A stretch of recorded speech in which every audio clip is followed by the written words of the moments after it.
찬송가 304장입니다. 그 크신 하나님의 사랑 말로 다 형용 못하네.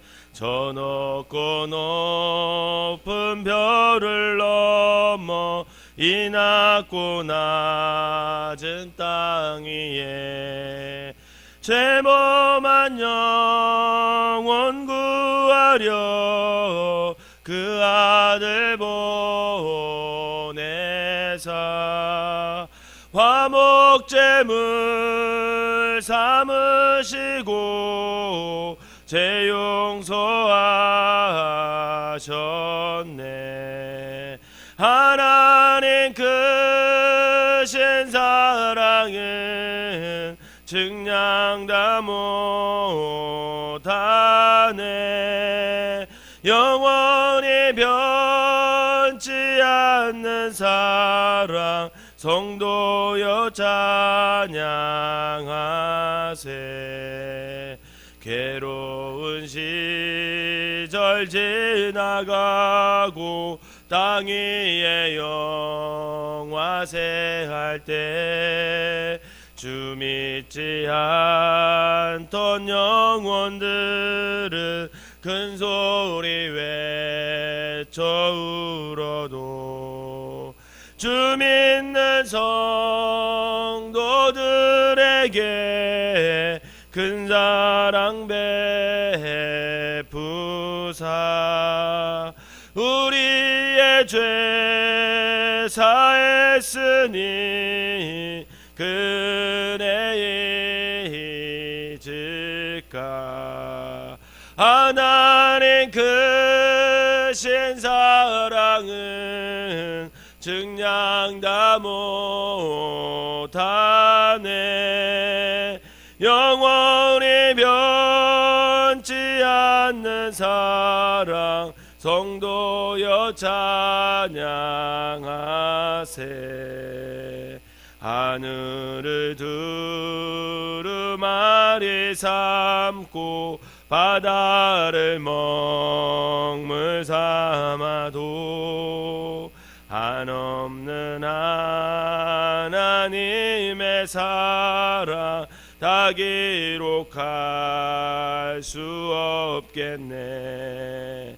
하나님의 크신 사랑 그 어찌 다 하실까. 저 알을 높이 쌓아도 채우지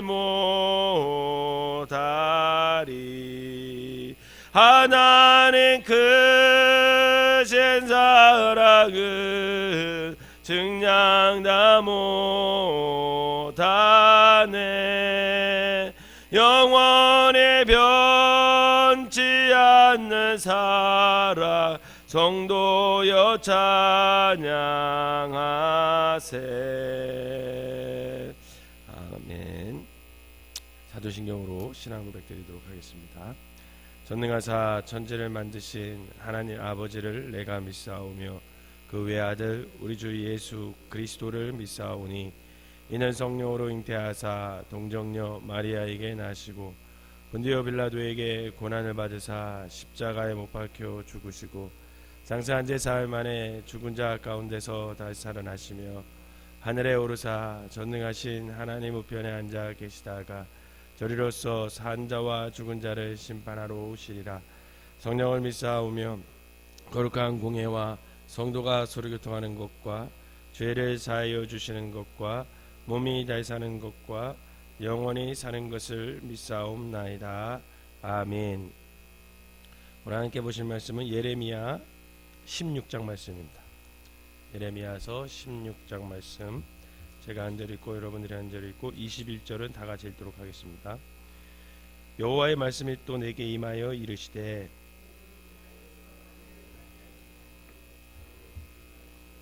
이곳에서 낳은 자녀와 이 땅에서 그들을 해산한 어머니와 그들을 낳은 아버지에 대하여 여호와께서 이와 같이 말씀하시오니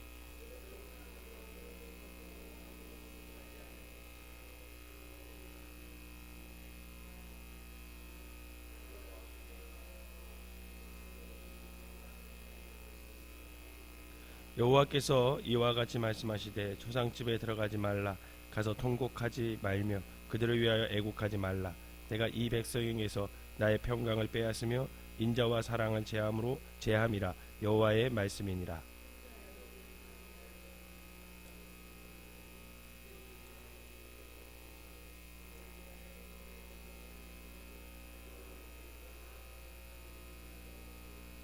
그 죽은 자로 말미암아 슬퍼하는 자와 떡을 떼며 위로하는 자가 없을 것이며 그들의 아버지나 어머니의 상사를 위하여 위로의 잔을 그들에게 마시게 할 자가 없으리라.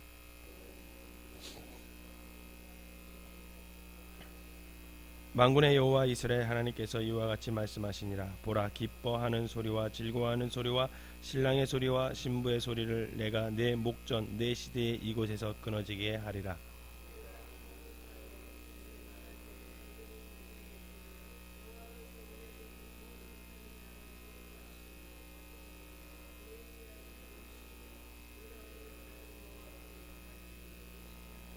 너는 그들에게 대답하기를 여호와께서 말씀하시되 너희 조상들이 나를 버리고 다른 신들을 따라서 그들을 섬기며 그들에게 절하고 나를 버려 내 율법을 지키지 아니하였음이라.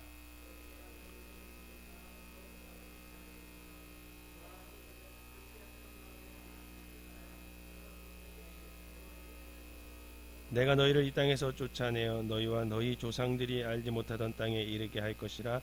너희가 거기서 주야로 다른 신들을 섬기리니 이는 내가 너희에게 은혜를 베풀지 아니함이라 하셨다 하라.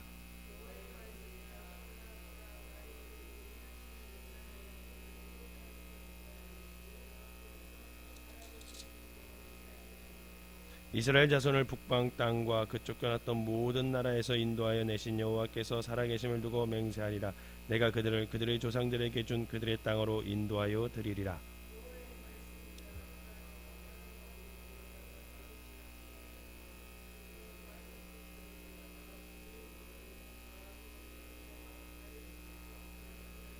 이는 내 눈이 그들의 행위를 살펴보므로 그들이 내 얼굴 앞에서 숨기지 못하며 그들의 죄악이 내 목전에서 숨겨지지 못함이라.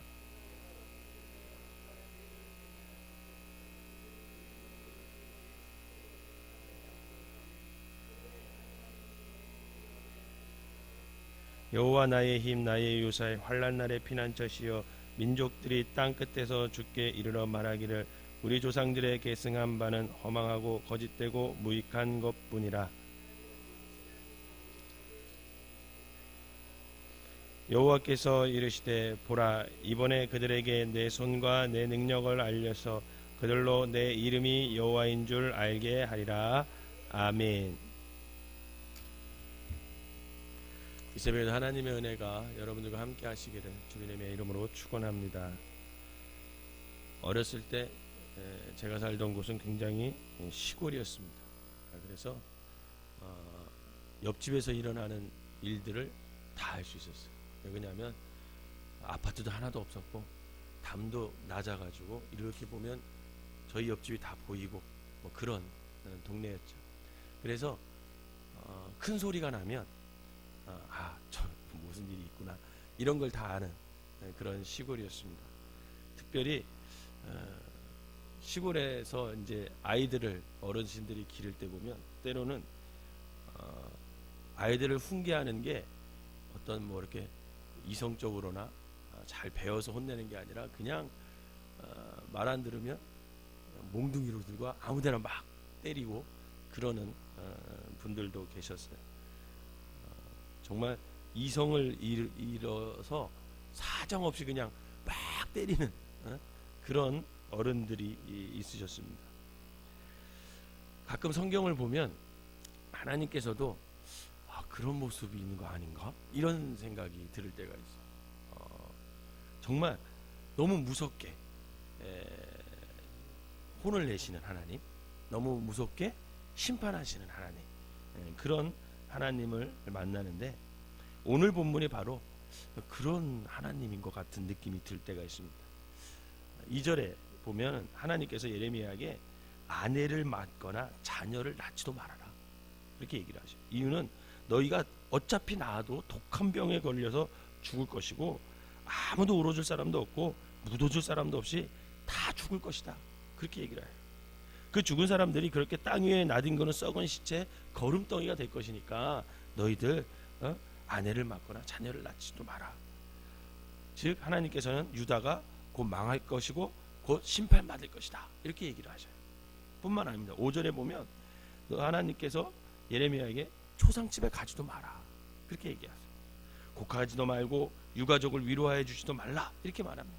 왜냐하면 이 백성에게 베풀던 당신의 평강과 인재와 사랑을 하나님께서 거둬들이겠다라는 거예요. 그때에는 죽어도 묻어줄 사람도 없고 곡해줄 사람도 없을 뿐더러 그렇게 고집스럽게 행한 이방 숭배자들의 애도행위였던 자기 몸에 상처를 내고 머리를 미며 애곡하는 그 사람도 없을 것이라는 거예요. 왜? 그 모든 사람들이 다 하나님한테 심판받고 망하게 될 것이다, 이렇게 얘기하는 거죠. 여러분 8절에도 똑같은 얘기하세요. 하나님께서 예레미야에게 뭐라고 하냐면 잔치집에도 가지 마, 잔치집에도 가지 마. 이 백성 가운데 있는 모든 흥겨워하는 소리와 기뻐하는 소리와 즐거워하는 신랑 신부의 소리를 이제 내가 다 사라지게 할 거야. 너 그러니까 잔치집에도 가지 마. 그렇게 유다는 하나님 앞에 심판받을 것이고 그렇게 유다는 망해갈 거야, 그렇게 얘기하세요. 오늘 이렇게 말씀하시는 하나님이 너무 매정하다, 무섭다. 그런 무서운 하나님께서 오늘 이렇게 당신의 마음을 막 표현하고 있습니다. 마치 이성을 잃은 어떤 한 어른처럼 그렇게 당신의 마음을 막 표현하고 있어요. 그런 무서운 하나님께 예레미야가 이렇게 물어요. 그러면 10절을 한번 읽어볼까요? 10절, 오늘 보면 10절 시작. 내가 이 모든 말로 백성에게 말할 때에 그들이 내게 묻기를 여호와께서 우리에게 이 모든 큰 재앙을 선포하심은 어찌 됨이며 우리의 죄악은 무엇이며 우리가 우리 하나님 여호와께 범죄한 죄는 무엇이냐 하거든. 이게 무슨 말이냐면 이제 이렇게 쭉 예레미야에게 말씀하셔서 이 얘기를 예레미야 듣고 누구에게 해야 돼요? 백성에게 해야 되잖아요. 유다 백성들에게 해야 되잖아요. 그랬더니 예레미야가 이 말을 이게 할 자신이 없는 거예요. 괜히 했다가는 마주 죽을 것 같기도 하고 뭐 이러니까 이 하나님한테 뭐라고 얘기하냐면 하나님 이 백성에게 내가 이 말을 전하면 백성이 저에게 이렇게 따져 물을 것 같아요. 왜 하나님께서 이토록 무서운 재앙을 우리에게 내리느냐 말이야. 도대체 우리가 하나님께 무슨 죄를 지었고 무슨 잘못을 저질렀는데 도대체 왜 이런 그런 심판을, 그런 어려움을 우리에게 겪게 하느냐, 이렇게 따져 물으면 어떡합니까? 그랬더니 11절에서 12절 13절에 하나님이 뭐라고 얘기하냐면 이렇게 얘기하셔요. 11절 12절 13절 읽어볼까요? 시작. 너는 그들에게 대답하기를 여호와께서 말씀하시되 너희 조상들이 나를 버리고 다른 신들을 따라서 그들을 섬기며 그들에게 절하고 나를 버려 내 율법을 지키지 아니하였습니다. 너희가 너희 조상들보다 더욱 악을 행하였도다. 보라, 너희가 각기 악한 마음의 완악함을 따라 행하고 나에게 순종하지 아니하였으므로 내가 너희를 이 땅에서 쫓아내어 너희와 너희 조상들이 알지 못하던 땅에 이르게 할 것이라. 너희가 거기서 주야로 다른 신들을 섬기리니 이는 내가 너희에게 은혜를 베풀지 아니하셨다 하라. 아멘. 그리고 사실은 이 편집이 13절까지 된 다음에 사실은 16절로 넘어가야 돼요.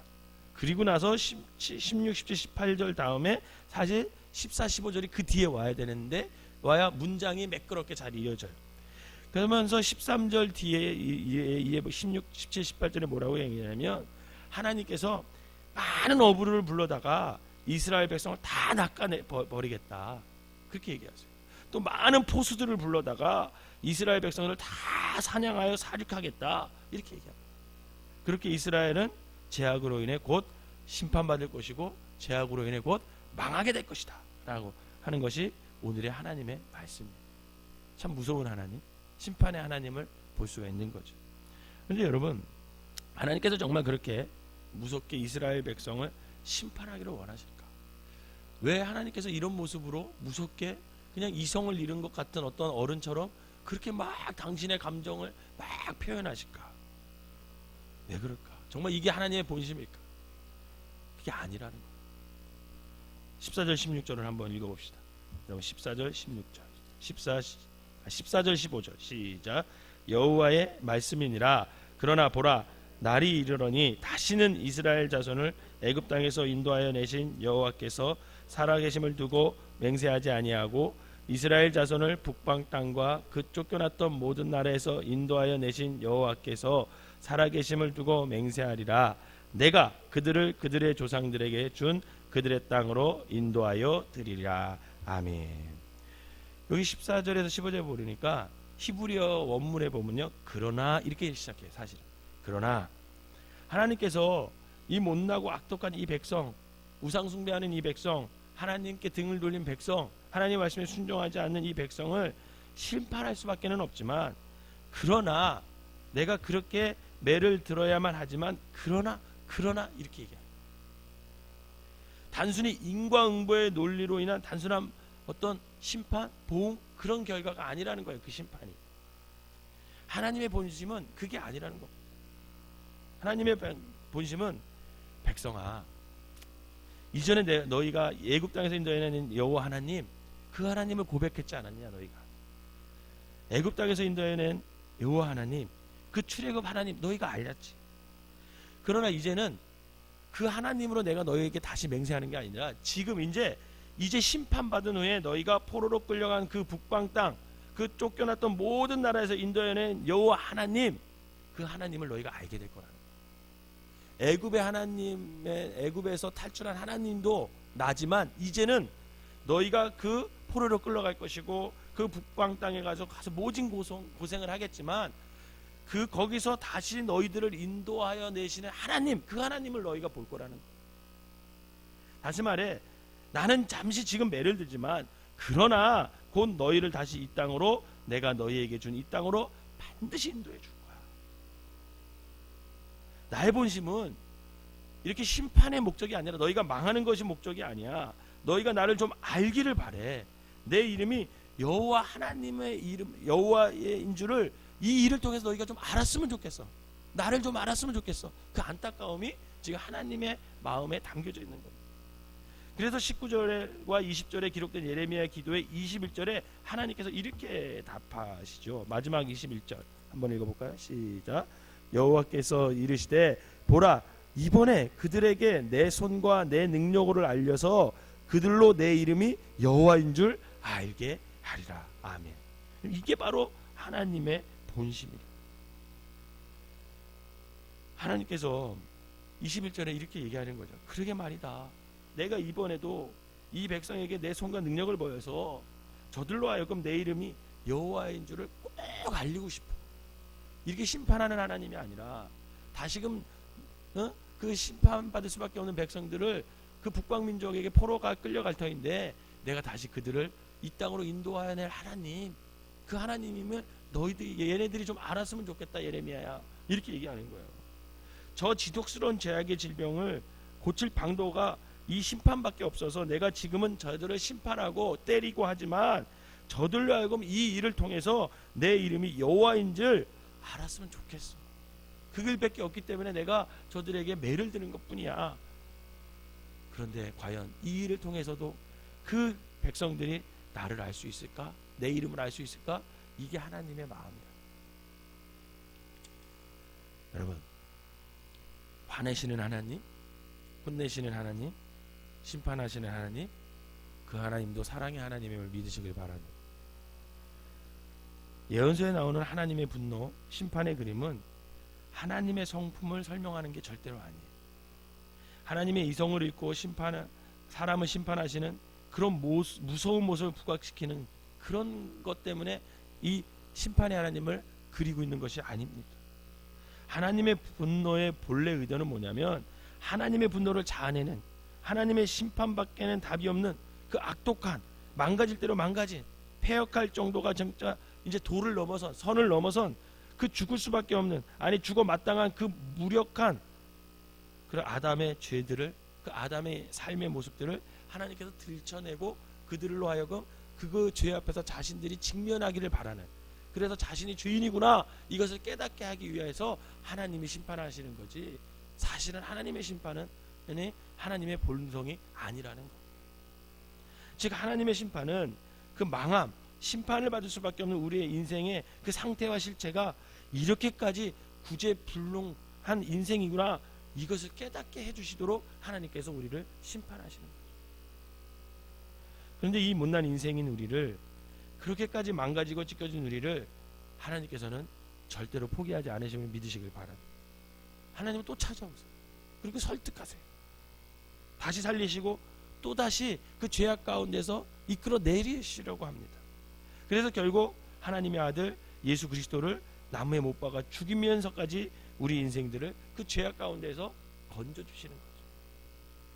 그렇게 피 맺힌 마음과 손길로 이 흙의 먼지와 같은 인생을 두루 살피시고 계시는 하나님, 그 하나님이 본래 우리의 하나님이시라는 거예요. 그렇게 우리를 향한 하나님의 그 열심의 목적과 본심은 재앙이 아니라 하나님을 알게 하심, 나를 좀 알아줘, 그게 목적이라는 거예요. 백성들아, 얘들아, 내가 누구인지 좀 이 일을 통해서, 이 회초리를 통해서 너희들이 좀 알았으면 좋겠어. 나를 좀 알았으면 좋겠어. 이것이 하나님의 간절한 마음입니다.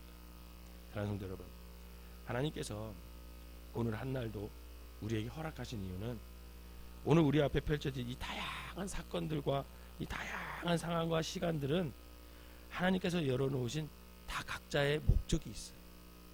그 상황과 사건들, 그 시간들을 통해 하나님이 정말 우리에게 원하는 건 뭐냐면, 그 모든 상황과 시간 속에서 하나님은 누구인가, 나는 누구인가, 이것을 좀 저 여러분들이 알기를 하나님이 바라시는 거죠. 사랑하는 바라기는 우리를 끝까지 사랑하셔서 아무도 멸망하지 않기를 바라시는 그 하나님의 본심, 그 사랑을 알아서 하나님의 말씀과 뜻에 합당한 삶을 살아가는, 그래서 하나님의 본심을 좀 알아가는, 하나님이 누구신지를 알아가는 저와 여러분들이 되시기를 주님의 이름으로 축원합니다. 기도하겠습니다. 사랑과 은혜가 충만하신 하나님, 회초리를 드실 때 그 하나님의 마음이 얼마나 아프셨겠습니까? 심판하실 수밖에 없는 그 하나님의 마음이 얼마나 찢어졌겠습니까? 그것도 사랑임을 우리가 깨달아 다시금 구원의 손길을 내미시는 그 하나님의 손을 붙잡을 수 있는 믿음과 용기를 허락하여 주시옵소서. 오늘 하루도 하나님께서 허락하신 시간 속에서, 또 많은 상황 속에서, 많은 선택 속에서 우리를 끝까지 사랑하셔서 아무도 멸망하지 않기를 바라시는 그 하나님의 마음을 알아서 우리가 어떤 순간과 어떤 선택 가운데서도 하나님의 뜻과 하나님의 말씀을 생각하고 그 부르심에 합당한 삶을 살아낼 수 있는 믿음의 사람들이 되게 하여 주시옵소서. 그리하여 아버지 하나님, 죄악의 삶이 아닌 하나님께서 인도하시는 삶, 성령님께서 이끌어 주시는 삶에 순종하며 살아갈 수 있는 믿음의 사람들이 되게 하여 주셔서 우리의 삶을 통해 하나님께 영광 돌릴 수 있는 귀한 한날이 되게 하여 주시옵소서. 오늘 머리 숙여 기도하는 모든 성도들의 기도를 응답하여 주시되 아버지, 그 기도가 살아계신 하나님을 체험하고 간증할 수 있도록 하나님 축복하여 주시옵소서. 예수님의 이름으로 기도하옵나이다. 아멘. 찬송가 304장 1절 부르시고 통성으로 기도하다가 6시부터 교회 청소하도록 하겠습니다.